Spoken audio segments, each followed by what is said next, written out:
नमस्कार दोस्तों, मेरा नाम है मनीष कुमार सिंह और आप देख रहे हैं 4 PM महाराष्ट्र और आपका बहुत-बहुत स्वागत करता हूं।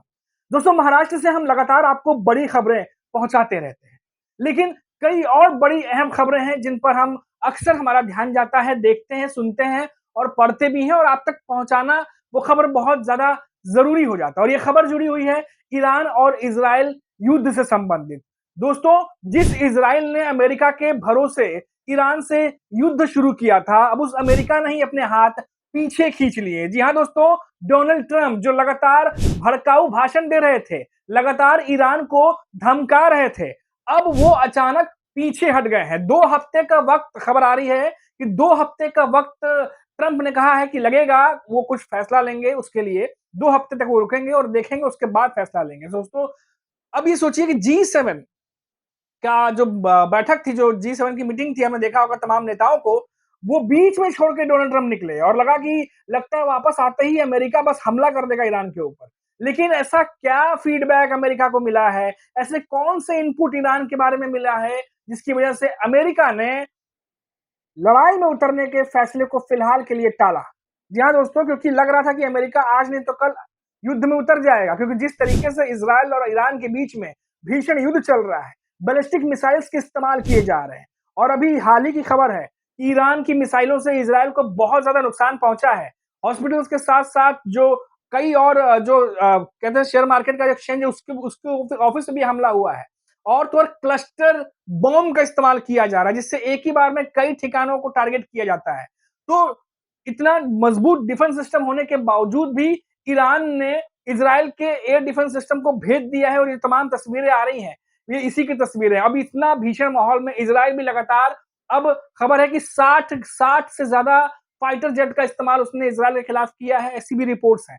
अब जब इतना भीषण माहौल बना हुआ है, तब ऐसे में सबसे बड़ा सवाल ये उठता है कि जो लगातार ईरान को धमका रहा था अमेरिका, वो पीछे क्यों हट गया है?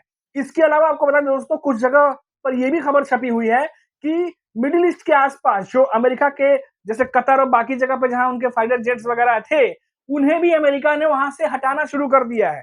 तो अपने आप में बहुत बड़ी बात है कि जो अमेरिका युद्ध में उतरने की तैयारी कर रहा था, कि वो लगातार धमका रहा था ईरान को और कि बहुत ज्यादा उन्हें खतरनाक जो है वो सिचुएशन देखने को मिलेगी। जिस तरह से डोनाल्ड ट्रंप भाषा का इस्तेमाल कर रहा था, आपने देखा होगा। इन सब के बीच में अचानक क्या हो गया कि अमेरिका ने 2 हफ्ते के बाद बोला है कि वो फैसला करेंगे और तो और अपने फाइटर जेट्स भी हटा रहे हैं। अब ऐसे में क्या इज़राइल अकेला हो गया है लड़ाई में? ये सबसे बड़ा सवाल है, क्योंकि दोस्तों देखिए, लगातार ये बात कही जाती है कि इज़राइल का डिफेंस सिस्टम बहुत मजबूत है और शुरू-शुरू में हमने देखा भी कि ईरान ने जब हमले किए, तो किस तरीके से हवा में ही जो है उनके तमाम हमलों को नेस्तनाबूद कर दिया गया और टारगेट को हिट करने से रोका गया। शुरू-शुरू में इज़राइल ने तमाम जो अटैक्स थे उनको रोका, लेकिन बाद में आपने देखा होगा कि जो बैलिस्टिक मिसाइल्स थी ईरान की, वो इज़राइल के अंदर घुसी और जो तबाही का मंजर था वो साफ-साफ दिखाई दिया। ऐसा नहीं था, इज़राइल की भी मिसाइलें या फिर इज़राइल का जो हमला है वो भी ईरान को नुकसान पहुंचा रहा है, लेकिन ईरान ने साफ कर दिया है कि जब तक जंग चलेगी, जब तक हमले चलेंगे, तब तक कोई बातचीत नहीं होगा। बातचीत करना है तो सबसे पहले इज़राइल को हमला रोकना होगा। अब यहां पर सबसे बड़ा सवाल उठता है कि क्या इज़राइल अगर हमला रोकता भी है तो क्या ये जंग रुक जाएगी? क्योंकि बात बहुत आगे निकल चुकी है, ऐसा लग रहा है। अब देखिए दोस्तों, थोड़ा-सा ध्यान यहाँ पर देने की ज़रूरत ये है कि सबसे पहले आप देखिए कि अमेरिका कुछ दिनों से लगातार हमने देखा था कि डोनाल्ड ट्रंप जिस तरह से बयान दे रहे थे, G7 की मीटिंग छोड़ करके गए थे। खबर आ रही है कि क्या जब वो अपने अधिकारियों के साथ बैठक कर रहे थे, जब मीटिंग कर रहे थे, तो क्या अमेरिका का पहले प्लान कुछ और था? फिर जो बाद में इनपुट्स मिले, उसके बाद उन्होंने क्या प्लान चेंज किया?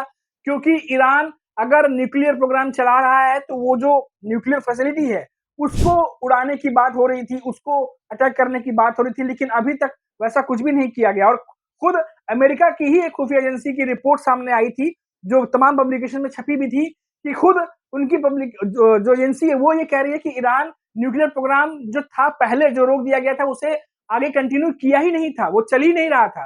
तो ऐसे में बड़ी असमंजस की स्थिति बनी हुई है कि अगर ये स्थिति है तो फिर ईरान पर हमला क्यों? क्या जितने भी देश हैं, क्या अमेरिका इस स्थिति में है कि वो जो चाहे वो कर सकता है? क्योंकि अब स्थितियां बदली हुई हैं। तमाम देश ये सवाल पूछ रहे हैं कि अगर ऐसा था तो फिर हमला किस लिए? क्या जो इंटरनेशनल लेवल पे जो कानून होता है, जो देशों के लिए बनाए जाते हैं, क्या उसमें ईरान ने कोई ऐसी चीज की जो कानून का उल्लंघन था, जो इस तरीके की स्ट्रैटेजी के तहत, या फिर जिस तरीके से अभी जो एक्शन लिए जाने की बात कही जा रही है, क्या इसकी जरूरत थी? तमाम चीजें जो है वो अब सवालों के घेरे में है, बहुत सारी बातें हो रही हैं। अब देखिए दोस्तों, आपको बता दें कि हाल ही में रशिया की तरफ से भी रिएक्शन आया है, क्योंकि जिस तरीके से इज़राइल जो है अमेरिका से कह रहा था कि क्योंकि उसके भरोसे इज़राइल ने लड़ाई शुरू की थी और अमेरिका पीछे हट रहा है, तो ऐसे में इज़राइल की तरफ से भी दबाव बनाने की कोशिश है कि अमेरिका ज़्यादा पीछे ना हटे, क्योंकि इज़राइल को भी पता है कि ईरान से आमने-सामने की टक्कर में बहुत ज़्यादा नुकसान इज़राइल को भी हो सकता है, अगर इज़राइल अकेला पड़ता है तो, क्योंकि अमेरिका के सपोर्ट से पहले बहुत सारी चीज़ें प्रेशर बनाने की कोशिश की जा रही थी। लेकिन अब देखिए कि जैसे ही देखा गया कि बीच में रशिया का भी रिएक्शन आया, ये भी सुनने में आया है कि जो रशिया के प्रेसिडेंट है पुतिन और चाइना के जो प्रेसिडेंट है उनके बीच में फ़ोन कॉल पे बात भी हुई है और पुतिन ने ये भी कहा है कि जो कुछ भी मिडिल ईस्ट में चल रहा है इसमें अमेरिका को बीच में नहीं पड़ना चाहिए, खासतौर से अगर लड़ाई वाली बात है तो नहीं युद्ध में उतरना चाहिए।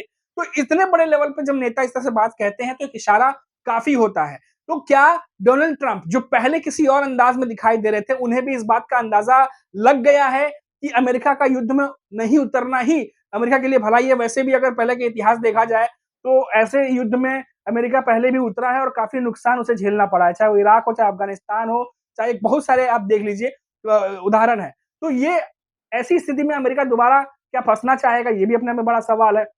और 2 हफ्ते का समय क्यों माँगा गया? इस 2 हफ्ते में अमेरिका क्या देखना चाहता है? जो इज़राइल और ईरान के बीच में युद्ध हो रहा है, इसमें क्या डेवलपमेंट देखना चाहता है? क्या और अपडेट देखना चाहता है जिसके लिए उसने 2 हफ्ते का वक़्त की जो बात कही जा रही है वो हो रहा है?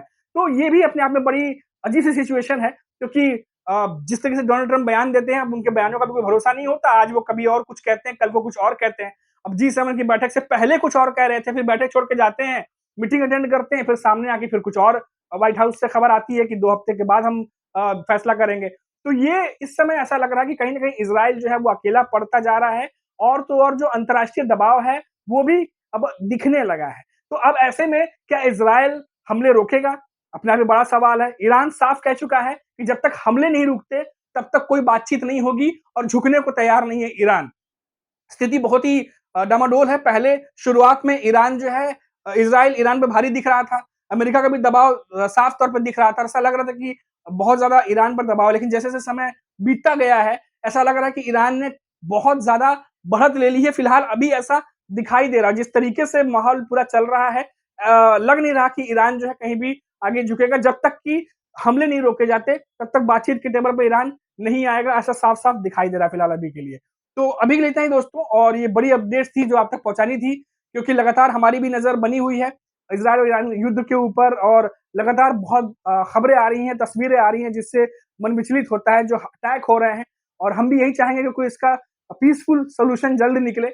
और अभी के लिए इतना ही। आप देखते रहिए 4 पीएम महाराष्ट्र। नमस्कार।